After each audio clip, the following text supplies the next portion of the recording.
쿠팡은 어제 문자 메시지로만 관련 피해 사실을 알려서 원성을 사기도 했죠. 오늘 이와 더불어서 정치권 이슈까지 더불어민주당 법률위 부위원장인 조기현 변호사 그리고 전 국민의힘 미디어 법률단장인 원영섭 변호사와 관련 내용을 짚어보도록 하겠습니다. 어서 오십시오.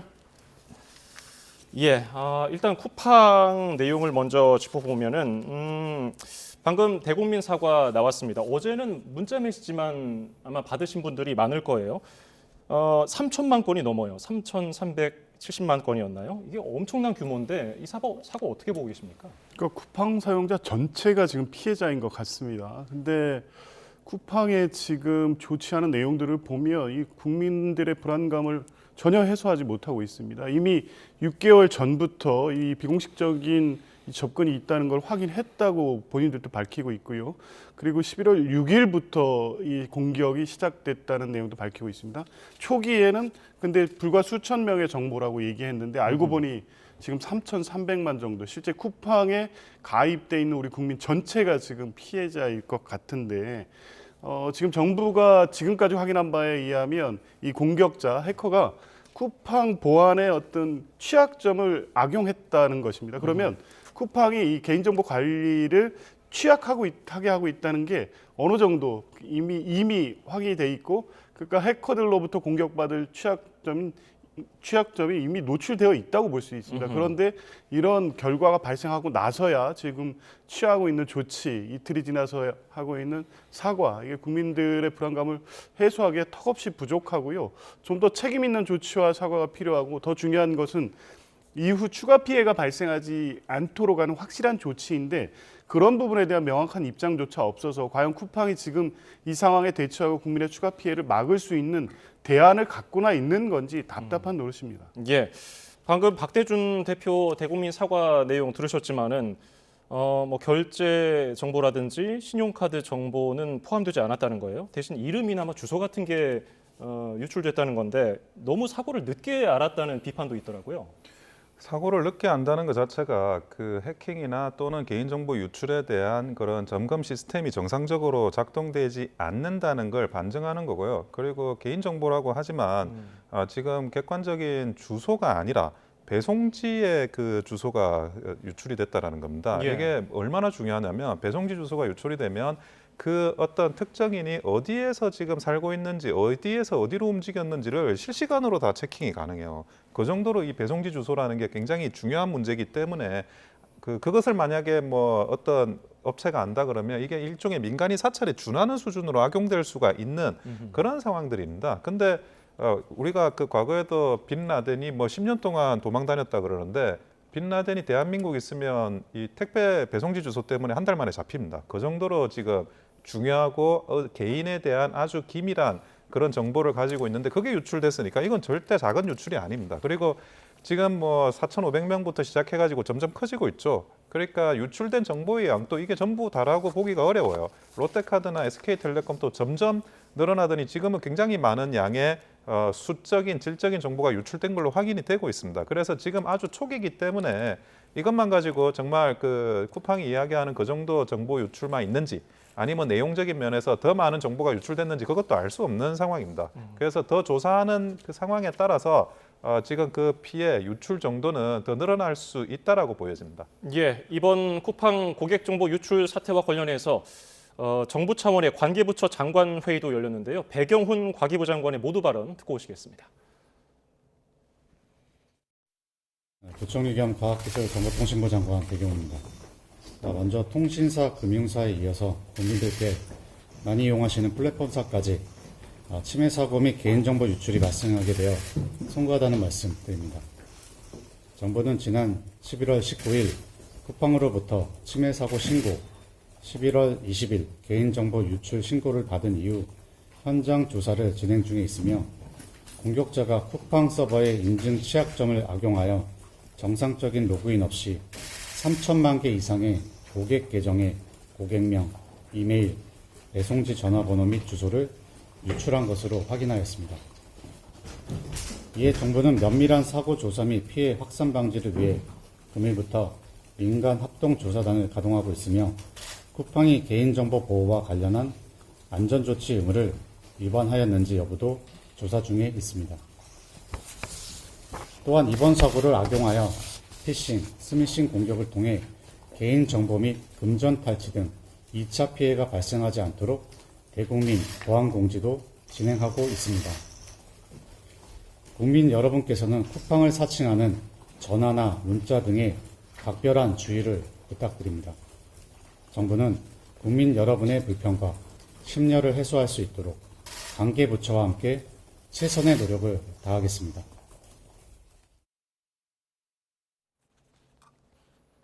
예, 과기부 장관의 모두 발언 듣고 오셨습니다. 지금 정부도 이 문제에 대해서 굉장히 중하게 보고 관계부처 회의를 일요일인 오늘도 열었는데 지금 고객들이 3,370만 명 정보가 유출됐기 때문에 집단으로 소송을 걸 가능성도 있겠습니까? 뭐 일단은 정보 유출 자체 손해가 아직은 발생한지 여부는 확인되지 않고 있기 때문에 지금 당장의 이제 손해배상 청구 소송의 가능 여부는 좀 더 지켜봐야 될 것 같습니다. 물론 이게 개인정보보호법상의 안전조치 의무 위반에 해당되기 때문에 이후에 과징금 부과의 대상이 될 것은 분명한데 이제 실제 개인정보를 침탈당한 개인들이 소송할지 여부는 이 정보 유출에 대한 안전 보호 조치 의무 위반과 실제 고객들이 발생하는 손해 간의 인과관계가 있어야 됩니다. 이제 이런 부분이 사실 이 개인정보 유출 사건에서 취약하기 때문에 실제 손해배상으로 나아가고 손해배상을 인정받기에 쉽지 않은 구조로 돼 있습니다. 그래서 징벌적 손해배상 논의가 이런 얘기가 나올 때마다 이제 지금 제기되고 있는 상황인데요. 일단 가능성은 열려 있지만 이제 그 실제 피해 발생을 적시에 회복하기 위해서는 쿠팡 자체가 발생될 수 있는 손해에 대해서 투명하게 다 공개하고 정부 역시 이 지금 이 문제의 심각성, 유출된 정보가 어디까지인지 그로 인해서 발생될 수 있는 손해가 무엇인지에 대해서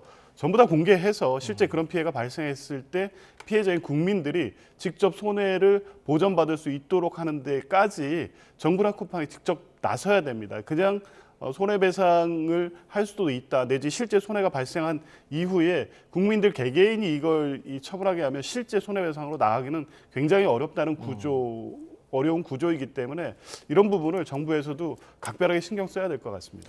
올해 안 그래도 주요 이동통신사의 고객 정보가 유출되는 바람에 아마 중복해서 자신의 개인정보가 유출됐다는 통지를 받은 분들 많을 것 같은데요.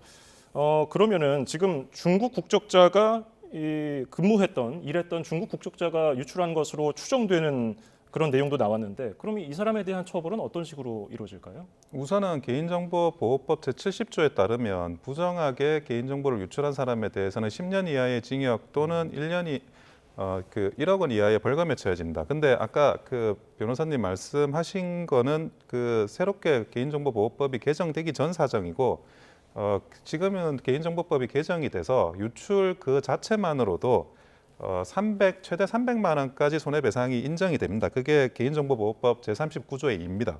그리고 실제로 개인정보가 유출돼서 피해액이 발생한 경우에 대해서는 개인정보보호법 제39조에 따라서 최대 5배까지 징벌적 손해배상이 인정이 됩니다. 그게 법정 손해배상 책임으로서 개인정보보호법의 그런 배상 규정이 강화가 됐습니다. 그리고 신용정보보호법이라는 게 또 있습니다. 신용정보보호법도 이런 그 최대 300만 원의 법정 손해배상금 그리고 최대 그런 징벌적 배상이 다 인정이 돼서 지금은 이제 쿠팡 같은 경우에는 신용카드 결제 정보는 유출되지 않았다 그러는데 신용카드 결제 정보까지 유출됐다 그러면 개인정보 유출과 신용정보 유출이 복합적으로 일어났기 때문에 이게 곱하기 2 정도의 손해배상이 법정 손해배상이 인정이 됩니다. 이 규정과 관련해 가지고 최근 개인정보보호위원회 분쟁조정위원회에서 SK텔레콤의 개인정보 유출에 대해서 조정안을 정했는데 30만 원 정도 조정안을 정했습니다.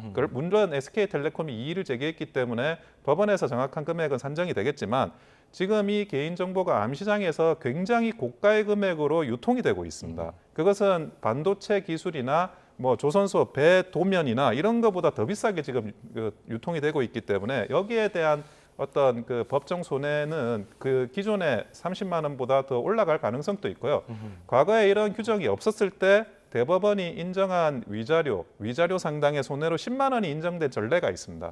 그래서 많은 분들이 이런 개인정보보호법의 내용을 잘 모르기 때문에 좀 만약에 그 소송을 좀 주저하시는 분이 계신데 그렇지 않고 이거는 그 뭐 30만 원 선 그 선 이상으로서 진행될 가능성이 높다. 그리고 그 입증 책임이 고의과실을 업체가 정보관리 업체가 자기한테 고의과실이 없다라는 걸 입증하도록 돼 있습니다. 아. 이런 것까지 다 규정이 돼 있는 현재의 그 개인정보보호법에 따르면 이거는 소송이 필요한 그런 사안이라고 보여집니다. 예.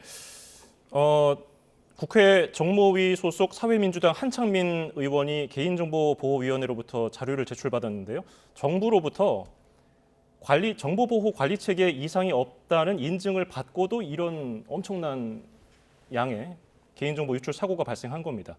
그러면 전반적으로 이거 인증 체계 부분도 짚어봐야 될 것 같은데요. 뭐 그럴 수 있는 상황인 것 같습니다. 이게 지금 보도된 바에 의하면 6개월 전부터 보안 시스템에 공격이 들어온다는 걸 쿠팡 측이 인지를 했다는 것인데 이미 이 관련해서 쿠팡 이전에 SK라든가 통신 업체에 대한 해킹 사례도 계속 반복되고 있었기 때문에 이 부분에 대한 인증이나 보안 시스템 관리를 더 엄격하게 했어야 되는데 왜 이 부분에 구멍이 뚫렸는지 납득이 안 되는 상황입니다. 그러니까 인증 시스템에 문제가 있다는 게 일단 확인이 된 거죠. 그래서 실제 정부가 이 관련 보안 관련돼서 업체가 이 책임을 일차적으로 지는 것은 맞지만 실제 업체의 보안 시스템에는 아무리 강화한다고 해도 해커들의 진화된 기술을 완벽하게 정하지 못한다는 상황은 지금 계속 사고로서 확인되고 있기 때문에 정부의 인증 시스템을 강화하는 것이 이제 필요하다는 게 지금 다시 한번 확인된 것으로 보입니다. 업체는 사실은 이게 사고 발생 이후에 이러이러한 보안상의 문제가 있었다는 걸 사후적으로 확인한 후에 조치는 이미 늦은 것이고 이미 통신사에 대한 해킹이라든가 이번에 쿠팡 고객 정보의 유출로 인해서 사실 국민 거의 대부분의 정보가 지금 암시장에 유출돼서 유통될 가능성이 매우 높은 상황이어서요.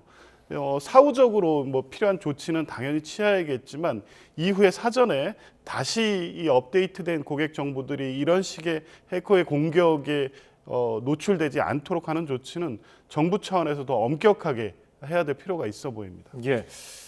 고객명, 이메일, 발송지 전화번호, 주소 이런 것들이 유출되는 것으로 알려져 있는데 다시 한번 이런 것들이 유출됐을 때 고객들이 겪을 수 있는 위험성 그리고 고객들은 어떤 대처를 해야 하는지 좀 설명을 해주실까요? 사실은 고객들이 할 수 있는 가장 효율적인 대처는 소송에 참여하시는 겁니다. 그 금액이 크지 않더라도 참여하셔야 되는 게 아까 이제 뭐 아무리 기술이 발전해도 뚫을 수 있다라고 말씀하시지만 과거에 개인정보보호제도가 강화되고 나서 그리고 나서 그 대기업이나 이런 데서 인력도 강화하고 예산도 많이 쏟아부었습니다. 그런데 과징금도 뭐 솜방망이고 법원의 판결도 인당 배상 금액이 솜방망이니까 더 이상 뭐 이거 굳이 그 인력이나 예산을 할 필요가 알겠습니다. 없다고 잠시만요. 해가지고 죄송합니다. 줄여나갔습니다. 그게 큰 문제입니다. 예, 저희가 지금 대통령실에서 발표가 있는데요. 현장을 연결해 보겠습니다.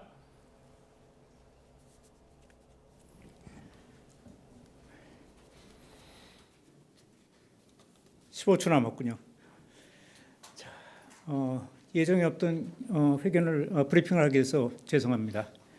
문의들이 많이 와서 그냥 놔두면은 여러 가지 혼란이 있을 것 같아서 하겠습니다. 자, 30분 됐으니까 브리핑을 시작하겠습니다. 이규현 홍보수통 수석입니다. 오는 12월 3일은 내란 계엄 사태가 벌어진 지 1년이 되는 시점입니다. 우리 시민과 많은 언론인들이 내란 계엄에 맞서 국민 주권을 수호한 뜻깊은 주관이기도 합니다.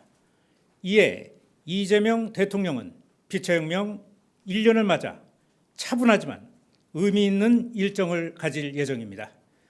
우선 3일 오전 대통령 특별 담화가 있을 예정입니다. 총불에 맞선 함성으로 극도의 혼란을 평화로 바꾼 우리 대한민국 국민들의 노고를 기억하는 내용이 될 것입니다. 이어 외신 기자회견이 열립니다. 행사명은 새롭게 선 민주주의 그 1년입니다. 국제사회에 K민주주의 회복을 천명하고 국민 통합의 메시지도 전할 예정입니다. 전 세계 외신 기자 80여 명이 참석하며 국내 기자 풀단에도 개방할 생각입니다. 이날 점심에는 오부 요인을 초청한 오찬에 열립니다. 우원식 국회의장, 조희대 대법원장, 김상환 헌법재판소장, 김민석 국무총리, 노태학 중앙선거관리위원장을 초청합니다. 빛의 혁명 1주년의 의미와 과제를 나누는 시간이 될 것으로 기대합니다. 이상입니다.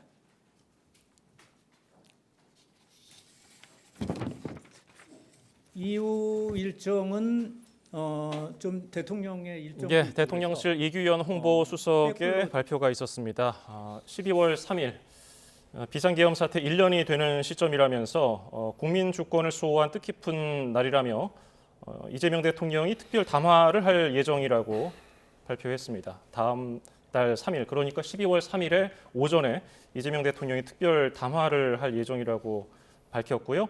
또 국민 노고를 기억하는 내용이 담길 예정이라며 국제사회 K민주주의 회복을 천명하는 메시지를 전할 것이라고 하면서 외신 기자 80여 명이 참석해서 취재할 예정이라는 점도 밝혔습니다.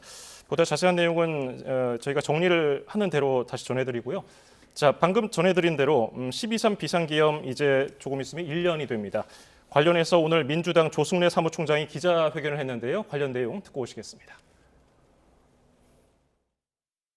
국민의힘은 진정어린 사과는커녕 계엄이 민주당 탓이다 이러면서 아직도 내란을 옹호하고 있고, 장외 집회 등 아스팔트 선동을 일삼으면서 국정에 심각한 장애물이 되는 것은 물론 대선에 대한 불복까지 노고를 하고 있는 상황이다.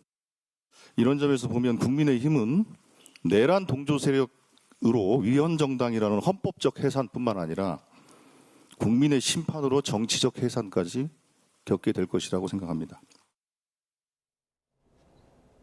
예, 조금 전에 이규현 수석의 발언에 이어서 지금 조승래 사무총장의 이야기까지 국민의힘은 계엄의 강을 못 건너고 있다, 뭐 이런 비판인 것 같은데요. 어떻게 들으셨습니까?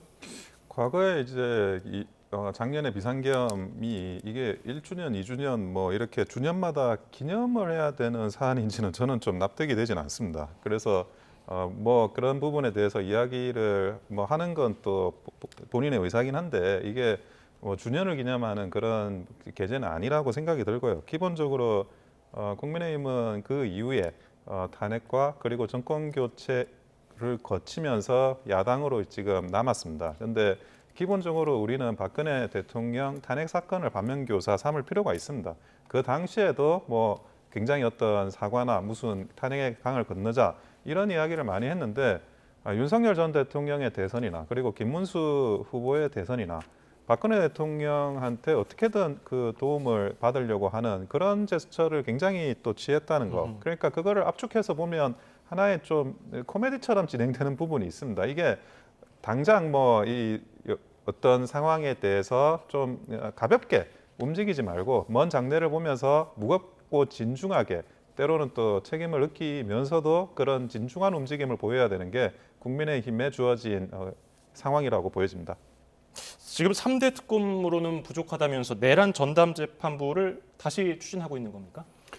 그렇습니다. 이게 이제 1년인데요. 사실 그 작년 12월 3일부터 오늘까지 국민들이 만들어온 기적 같은 민주주의 회복의 시간이었다고 봅니다. 12월 3일 당일날도 마찬가지였죠. 국민들이 국회로 가서 계엄군의 본회의장 침탈을 막지 않았다면 해제 결의도 불가능했을 것이고, 그 이후에 윤석열 내란 우두머리에 대한 이 체포영장 집행 과정, 또 그리고 탄핵 심판 과정, 정권 교체까지의 과정에서 국민들이 그런 민주주의 회복에 대한 요구를 집결시켰기 때문에 여기까지 온 것입니다.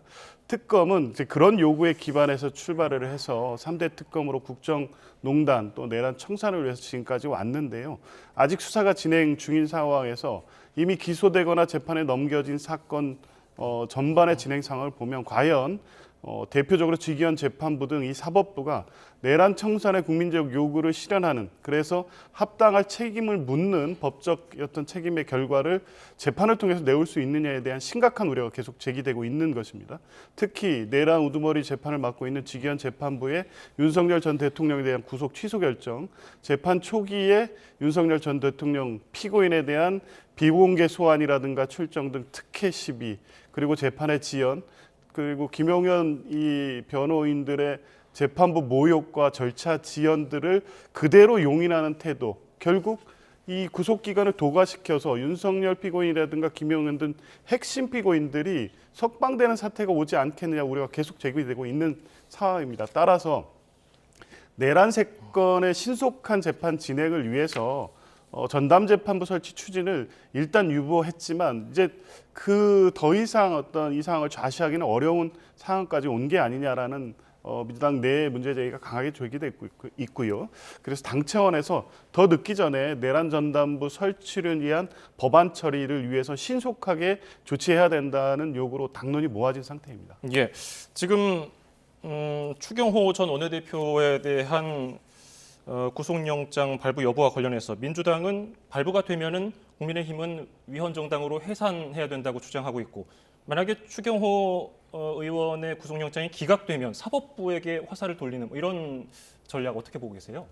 근데 지금 구속영장 신청은 특검이 많이 합니다. 3대 특검이라고 하는데 그 내란 특검 그리고 김건희 특검에서는 구속영장 인용률이 30% 정도밖에 안 돼요. 그리고 최상병 특검 같은 경우에는 19개가 기각이 나고 있습니다. 그러니까 구속영장 신청하는데 인용되는 것보다 기각되는 게 월등히 많습니다. 그런데 이런 상황에서 추경호 원내대표에 대한 구속영장이 인용될 거라고 예상한다라는 건 제가 볼 때는 확률적인 관점으로 보더라도 조금 무리한 그런 예상이 될 수밖에 없고, 기각될 가능성이 지금 그 특검의 구속영장 인용률로 볼 때는 더 높다. 그리고 이런 부분들에 대해서 지금 추경호 원내대표가 그때 뭐 원내대표라고 하지만 잘 아시다시피 의원이 뭐 원내대표의 지시에 무조건 복종하거나 아니면 지휘감독 관계에 있거나 그런 상황도 아닙니다. 그래서 이런 부분들에 대한 어떤 무리한 그런 구속영장이 발부가 된다, 구속영장이 신청된 건데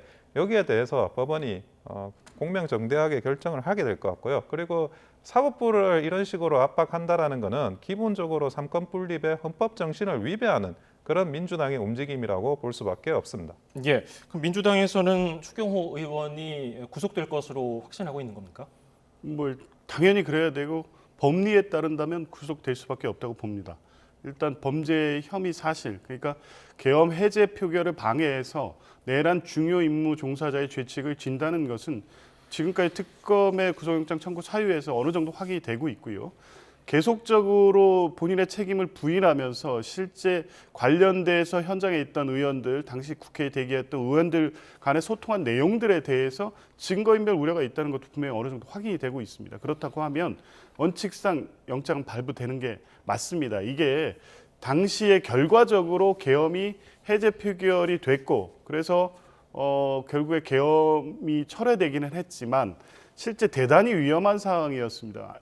당일 12시 30분경 이미 30-40분 전에 계엄군이 국회에 들어왔고 본회의장을 장악하기 위해서 작전이 수행 중인 상황이었습니다. 그때 대통령으로부터 그 직전에 전화를 받은 추경호 전 원내대표가 회의 장소를 당사에서 국회에서 당사로 여러 차례 반복해서 옮기면서 실제 국민의힘 의원들이 본회의장으로 집결하는 것을 방해했다는 것은 시간대별 상황을 보면 명확하게 드러나고 있습니다. 결정적으로 12시 반경 우원식 국회의장이 국회로의 집결을 호소하는 메시지를 보냈습니다. 왜냐하면 그 시점은 계엄군이 본회의장 쪽으로 진입하고 있을 때입니다.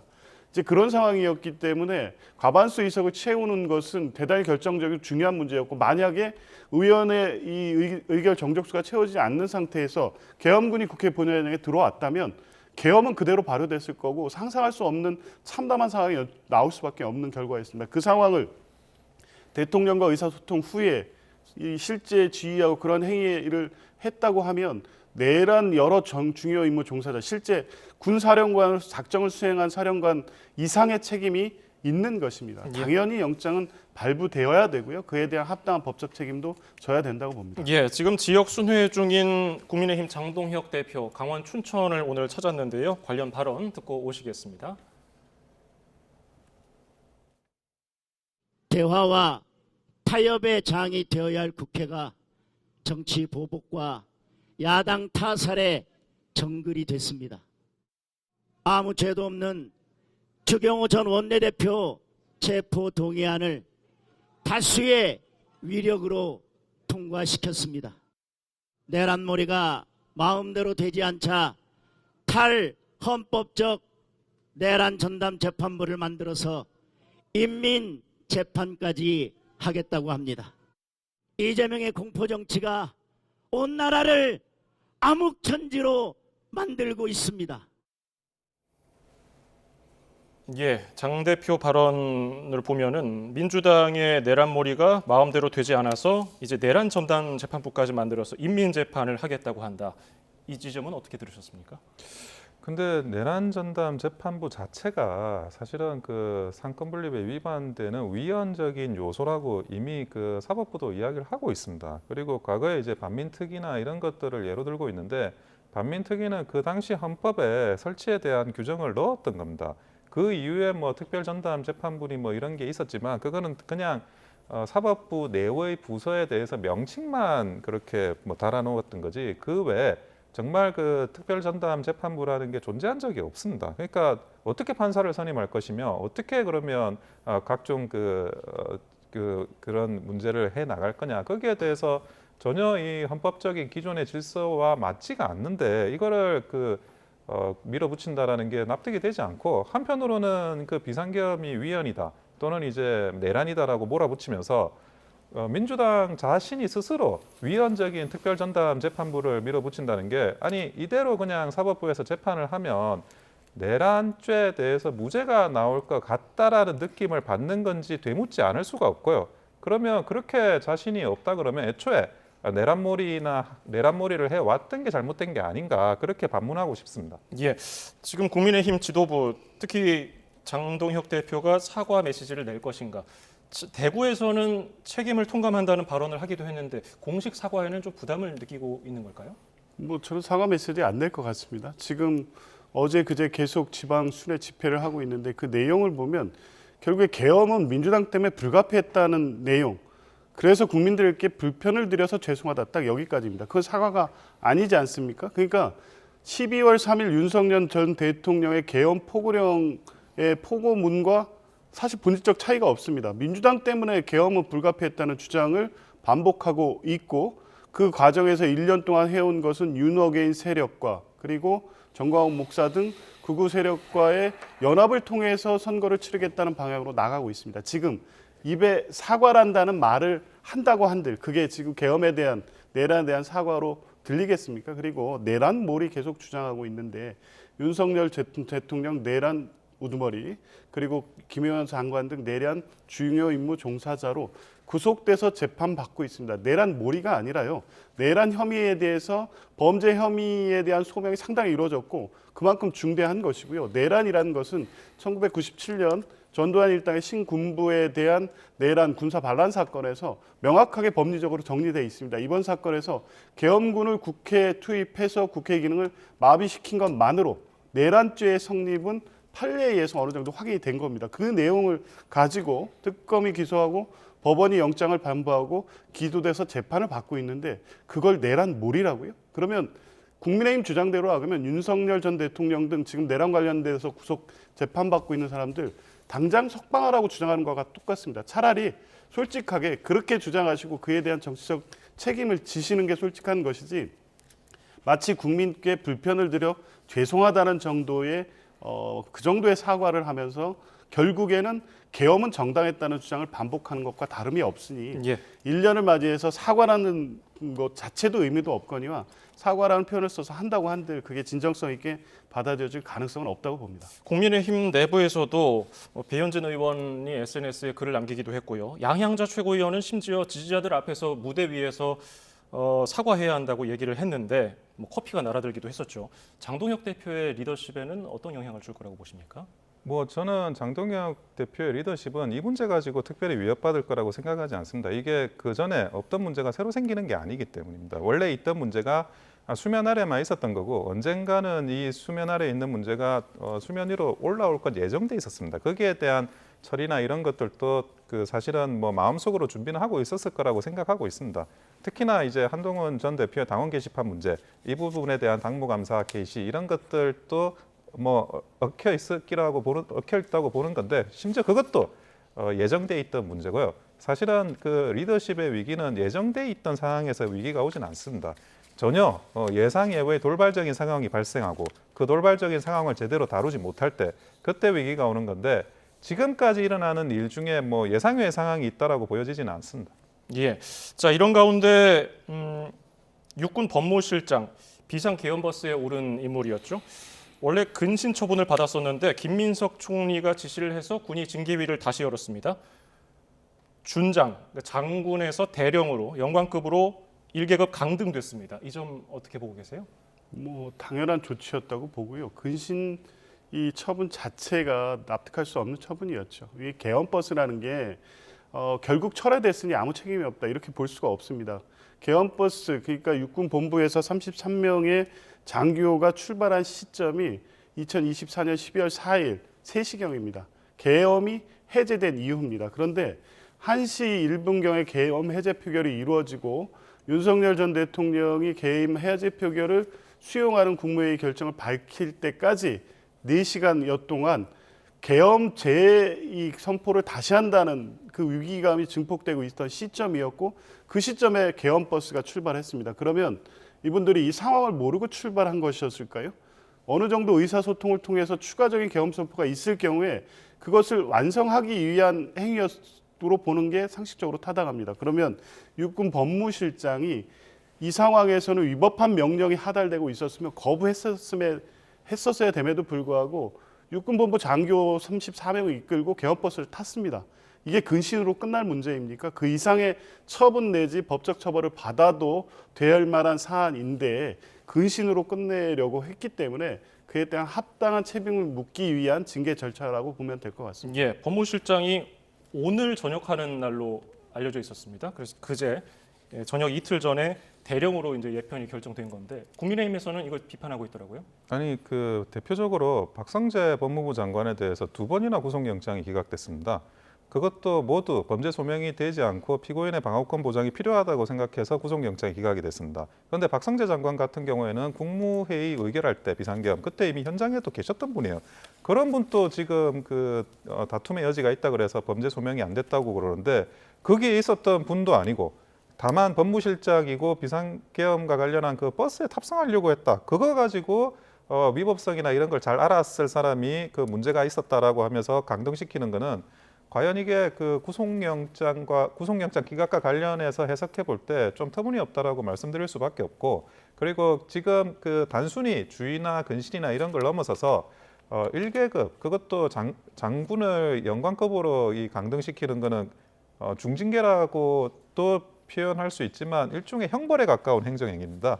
이런 거를 이렇게 어떤 적절한 사유도 없이 하는 거는 글쎄요. 저는 요거와 관련해서 법적으로 다투면 승리할 가능성이 굉장히 높다고 보여질 수밖에 없습니다. 예, 오늘 말씀은 여기서 줄이죠.